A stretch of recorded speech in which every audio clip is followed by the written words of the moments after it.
Hey guys, Watch Guy Jay here. Today we'll be doing a Q&A, answering some of your questions so we can help you guys understand more or gain more insights about the grey market and also watch world in general. I've got a ton of questions for watches and different stuff and how things work. So if you are interested to know more, if you have any questions, please do shoot them through in the comment and we'll be sure to answer them in the next couple of videos. So let's get started. The first gentleman, Peter, asks, I currently own a Batman 2023. Does the outer box matter when reselling it or trading it in? I have an original box papers. However, the outside box is a bit damaged. The hinge of the flap has snapped. And he could fix it with glue, but he's just asking if it makes a difference if you're reselling it. Now, this is really, it really depends on the individual buying the watch. I know a lot of clients of mine that they don't really care about the box, if I'm totally honest with you. And other clients who are super picky, so if they see a little mark on the box, they'd ask us to replace it. And others where the box is slightly damaged, they don't really care. They just want the watch, right? As long as the warranty card and the full set is there, that's what I'd say is most important. However, yes, the box does cost money to replace. So if a particular client of yours or someone that wants to buy your watch wants the watch, however, the box is damaged, they may say, hey, look, reduce the price here because a box does cost roughly $400 for the green and the cream box. If it's just a cream box alone, it costs you about $200 to replace. So it does cost money if it's damaged. So yeah, it really depends on the individual, mate. If the individual is picky, they will ask for another box. If they're not picky, then it's okay, right? So it all depends. Next question. No matter what the watch is, they all tell the time. The gentleman said that a copy watch is also just as good. Now, to answer or to provide a rebuttal to this statement from Lucky Willie 2023. There's a pretty cool video online of Sylvester Stallone. He actually auctioned off some of his watches to Sotheby's auction. And he had a great story that I heard and that kind of stuck with me. The story goes, he had a gentleman that was wearing a $50 Casio or whatever, walk up to him and ask him about his yellow gold Submariner. He's like, oh, how much is your watch? He's like, oh, it's 60 grand. And the gentleman replies, what's the point of your watch? My watch is $50 and tells us the time just the same. And the quote that Sylvester Stallone replied with, he said that it's not about the time, it's about the sense of accomplishment. It's about keeping in step with where you are in life. And that really stuck with me. So Lucky Willie 2023, what I say to you is, yes, all watches tell the time. However, a timepiece is not just about that. It's about more than that. It's about a representation of where one is in their life and how, a measure of success in one's personal life. So yeah, the watches aren't always there just to tell time. Yes, I mean you can check your phone, that tells the time too. But yeah, it's just a perfect representation of where one is in life. And I always say that, look, if let's say you're about to buy a 20, 30, 40, 100 grand watch or whatever, and you wear it and you're uncomfortable with wearing it, that basically means that you're not quite ready for that particular piece. The reason I say that is because the reason why you're uncomfortable is you're not, you're worried in terms of the cost and the value of it, right? You're probably, in terms of your financial situation, you're probably not quite where you want to be in terms of that particular watch. And if you were to, for example, damage or scratch it, lose it, whatever, it would affect you quite in a pretty big way. So, for example, if you have a 100 grand watch and your life savings is only about 100 grand, should you be buying that 100 grand watch? I don't think so. However, if you're, for example, a millionaire and you're wearing a 100 grand watch, it doesn't really mean that much to you, right? Because you can make it back or, you can buy another one. So, as a very famous man once said, Mr. Jay-Z, if you can't buy it twice, you can't afford it, right? So, all right, next question.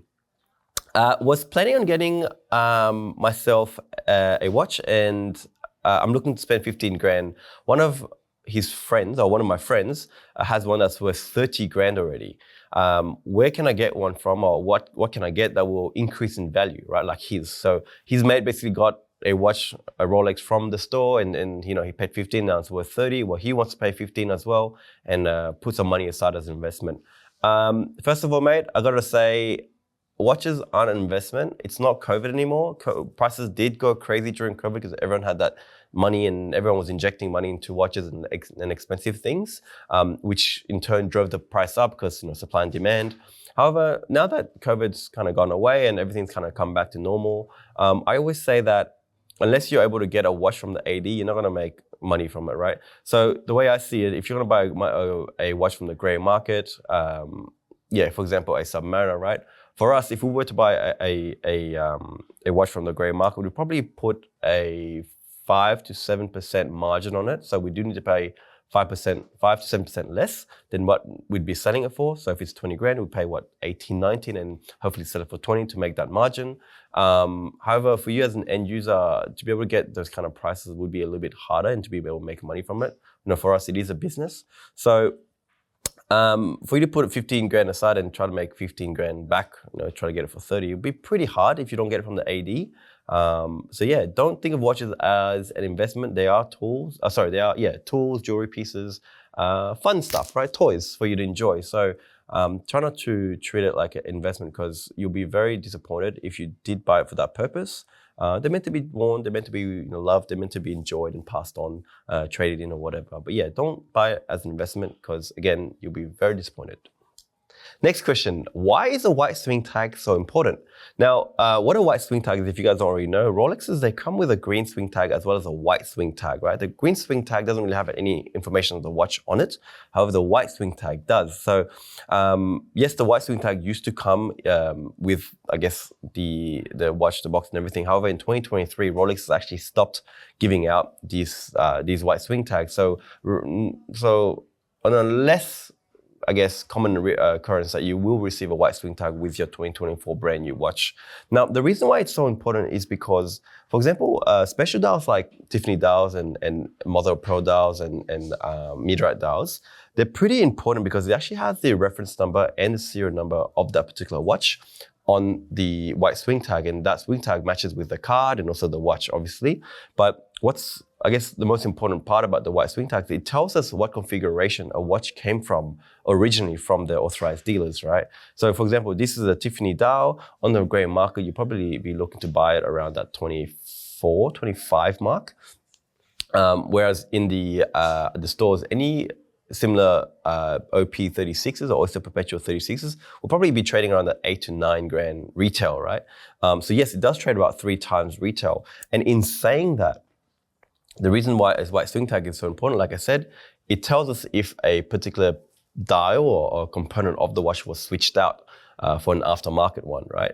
And we usually use that to kind of validate or authenticate a watch to ensure that the watch came like that, so that we don't lose money upon buying if it's an aftermarket piece. So what people can do is they can actually buy, let's say, a white dial or blue dial of this and replace it with an aftermarket Tiffany dial to try to elevate the price and make more money, right? But it's not original, and yeah, it's not great if you accidentally buy one that's not an original dial or configuration, because you will lose quite a lot of money if you were to buy it and try to resell it and find out it's actually a fake dial or an aftermarket dial.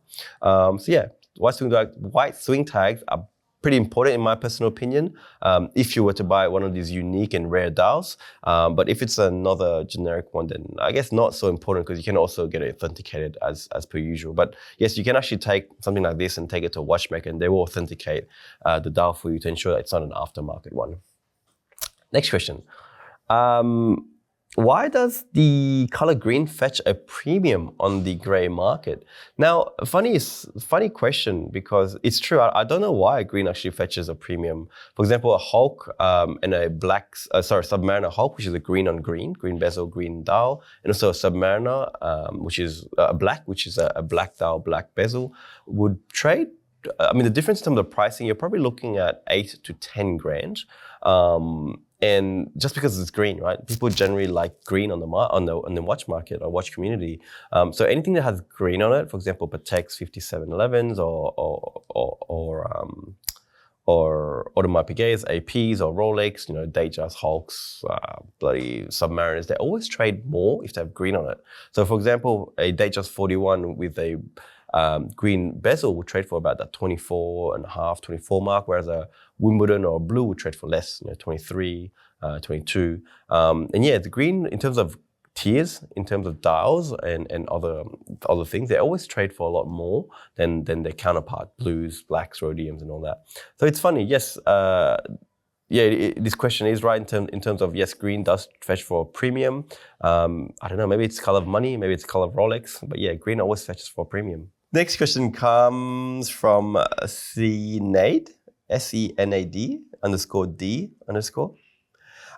The question is, do newer references have better movements?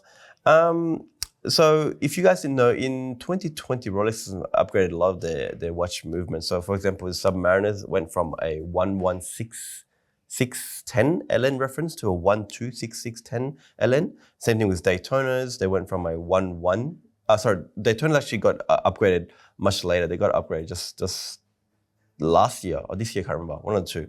So what happened was with these movements is that they went from the most important, I guess, almost beneficial difference between the movements are that, in my opinion, are the power reserve, right? So for an older style Submariner, you actually have a 48-hour power reserve opposed to a 72-hour power reserve. So you do go from a 2-day power reserve to a 3-day power reserve. And what that means is that if you put a watch down, that's an older reference down for 2 days, the power reserve will actually go flat, so it will stop ticking. However, if it's a new reference, a 1-2 reference, right? It's if you put it down for 2 days, you still have power reserve, right? So if you put it, say, down for the weekend, and on Monday you pick it up again and wear it again, they'll still have some reserve in there, some power reserve, right? So because you have 3 days opposed to 2.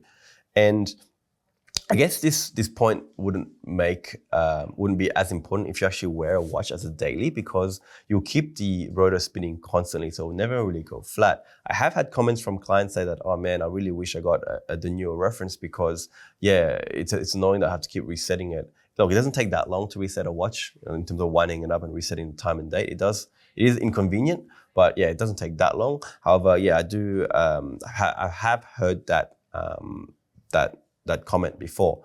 So yeah, look, it really depends on you. If you wear your watch every single day and it's a daily to you, I mean, power reserve doesn't really matter. You save yourself some money. However, if it's one of those pieces that you wear every so often, every 2-3 days, then yeah, obviously you get the newer reference with a 70-hour power reserve opposed to the 40 days. So you get 2 days, 3 days opposed to 2, which is good. Next question comes from Ben. Hi Jay. Ben, sorry, let me say your full name. Ben Ju Su Fi. Hi, he says, hi Jay, thanks for the great content, keep it up. Thanks, man. I was watching one of your videos regarding not taking a Rolex purchase from the grey market to the Rolex store. If that's the case, where do you recommend taking the watch in for a service or repair? Now, this is a great question because, yes, I did make a reel which kind of got some heat on, which is great. I mean, controversial topics always sell, which is great. Thanks for the views, guys. I know you guys didn't like it so much, but thanks for the views. Yeah, I did make a video about not taking a particular watch, for example, that I sold, or a brand new watch that a grey market dealer sells you to the AD, because you get their clients blacklisted. But this is what this gentleman is referring to, right?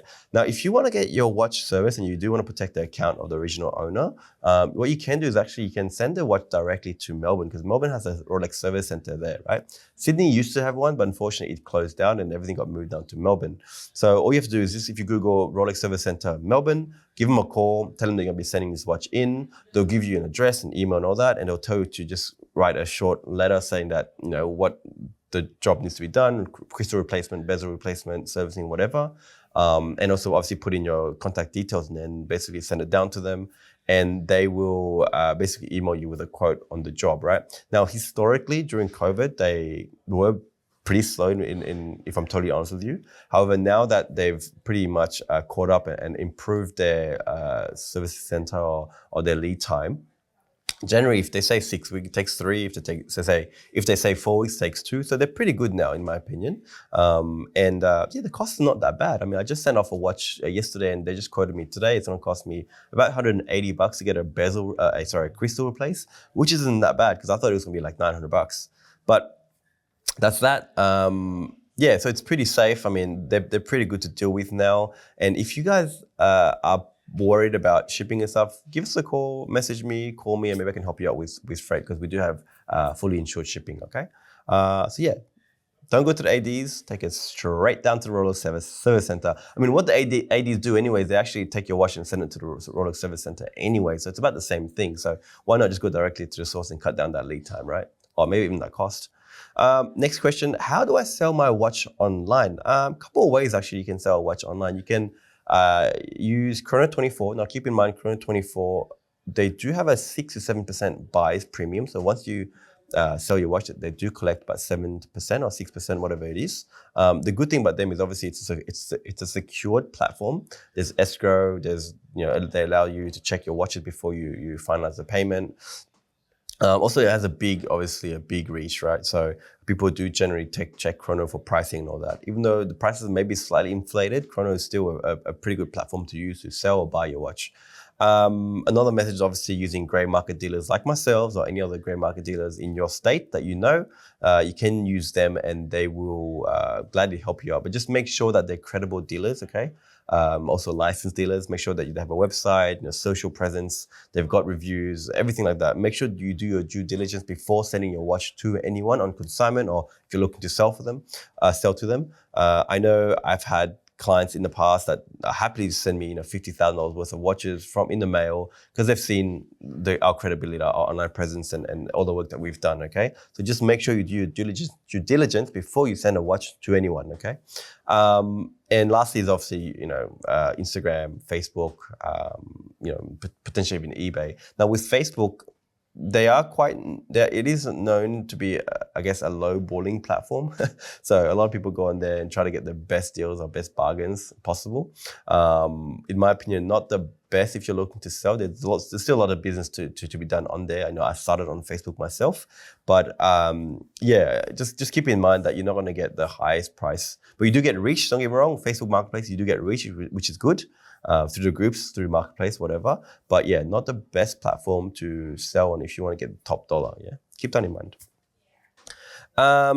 Next question. I've got 3 more questions to go.